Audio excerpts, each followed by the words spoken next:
Hello and welcome back to another video. Today we are going to be taking a look at the Bendy and the Crafting Machine mod, which aims to add a bunch of stuff from the Bendy and the Ink Machine series. And it actually seems like it's really cool. And yes, my skin isn't showing up again because apparently Minecraft doesn't think I'm online, even though I am. But I refuse to let that stop me. So let's get into it. Okay, so as you can see, there are a lot of blocks and stuff. I probably won't go over everything, but I will go over the things that I at least think are interesting. Let's start with these few decorations. Okay, first we have a studio blank wall, which is how you expect with it being a, blank wall. We also have the blanked wall, and I gotta say, these look good. They did a good job getting the monochromatic style of Bendy and the Ink Machine. Now you may be wondering why this one is basically the same thing but has walkable attached to it. Well, if I place these down and then walk into them, these ones you can fall right into. So if you wanted to create like a map where you fall through the ground, you can. Help, I'm in the floor, help. That's a pretty neat feature. That's nice for map makers and stuff. And same thing for like the studio floor, except when you place down the studio floor, the walkable variant, and then run into it, it actually breaks, which is really cool. So you can recreate the end of chapter 1 where Henry falls through the ground. It's awesome. I don't know how big it gets rid of it though. Pretty big. Here is the regular variant, which looks awesome. They did a good job with these textures. They look good. We also have the studio bricks, which are, as you expect, some monochromatic bricks. These look pretty good. I hope I'm saying this kind of style right. I do like it though, it looks good. Okay, we have a few doors. The studio segmented door, which looks good. The studio basic door, which works how you expect. We have this heavenly gate, which doesn't work? Do you work? I don't think it works. I don't think it goes up. I think it's just meant to block your path. Still looks pretty cool though. We also have this solid ink.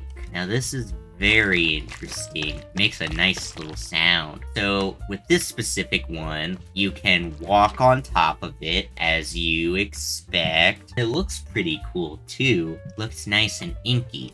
And then there is the walkable solid ink, which you can like trot through like in Bendy and the Ink Machine. And they also have the real life version of the ink, which you see in Bendy and the Dark Revival, which is really cool. I like that you can have different variations of everything, which is nice. We also have a chain fence, which kind of works like iron bars, which is pretty cool. We also have the studio axe, which does 8 attack damage, which looks awesome. Basically works how you expect, which is pretty good. I do like it. Looks pretty good. Do kind of wish it was a 3D model, but still, it looks really cool. Okay, and just like in the games, how you have to gather items to put on a pedestal to activate the ink machine, we have 2 variants. One that's in the studio world and one that's in the real world, which is really cool. I like that they give you the option of having real world variants and the ink machine variants, which is really cool. Okay, and then just like the games, we have the different items that you can place onto the pedestals and stuff, which is awesome. These look good. Oh, this is the record IRL.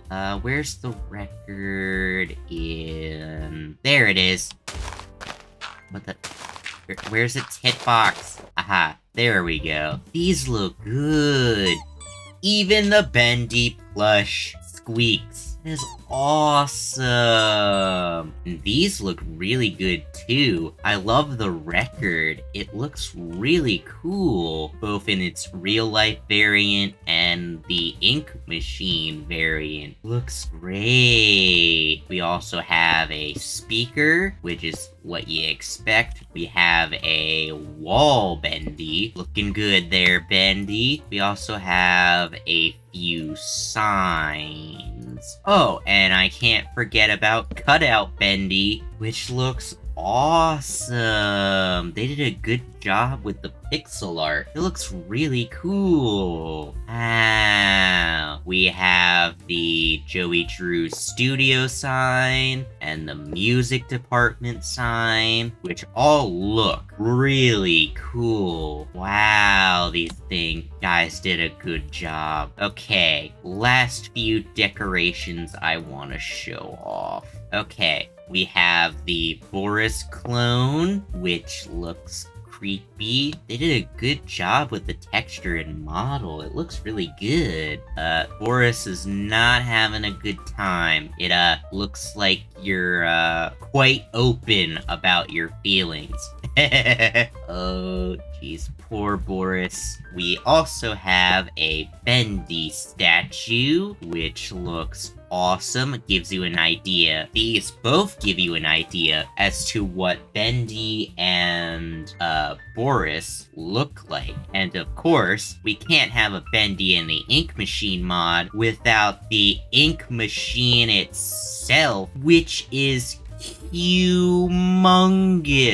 Look at this thing. It's huge. You could just fit inside of it. Looks awesome too. Ow, looks good. Isn't like animated or anything, but still looks really cool. We also have the real life variant, which is very much smaller. This is more like a generator, and that's a freaking power plant.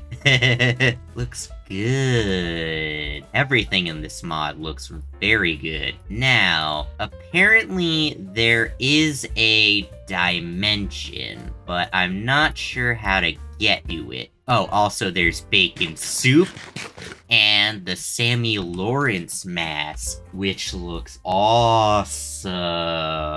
Okay, back to this dimension. What I'm thinking is that just like how it is in the game, or at least in the Dark Revival, I think you need to put yourself in a bunch of ink. Kind of like consume yourself into it. Okay, here we go. Nothing's really happening. You could see surprisingly well in here. It did say something about needing to log out for the dimension to work, so maybe that's it? There is a way to get to this dimension, but I'm not sure how. Maybe I'll have to figure that out at some other point. But I know it probably involves the ink in some way, you know? Probably has to, right? Yeah, I'm not sure how you get there. But I know there is a dimension. But now let's get on to the entities, which are really cool, which you can find in the dimension. Okay, first we have Bendy himself, which looks awesome. I love the animations on him. He looks really good. Wow. Looking good there, Bendy. We also have Buddy Boris, which I think you can tame? Yeah! Yeah! You tame him with bacon soup! Oh, that's cool! Boris looks good. I don't think you should look at that, Boris. Just pay no attention to it. You look good, though. The models on these look great. We also have a searcher who looks awesome. Does Boris attack it? Boris, do you attack the searcher? I guess not. But it looks really cool, though. Wow. That's good. And of course, you can defeat it. Oh, that's a cool animation. The animations on all of these look awesome. Next, we have Sammy Lawrence, which actually plays the really creepy music. And when you destroy him, take this, Sammy Lawrence. Who's the sheep now? He drops a Bendy mask, and the music keeps playing in the area he died for some reason. So if you just walk away, it stops. So just keep that in mind. And then last, but most certainly not least, we have Ink Bendy, which looks absolutely awesome. Just look at these animations. His teeth even jitter, like in the real game. Oh, that's so cool. Oh, Boris does not like him. He's even scared of him. Don't worry, Boris. I'll protect you. Okay, so as you can see, you can't directly harm him, per se. I'm not sure if there is a way to hurt him, but if I had to guess, it would be something to do with... Where's the projector? Maybe if I do this... Maybe give him... Is there a reel called At the End? Ignore all this. Not important. Guess there isn't really a way to kill the Ink Demon as of yet, but he still looks really cool. And that's about it for everything. I hope you guys enjoyed, and I'll see you guys next time. Goodbye.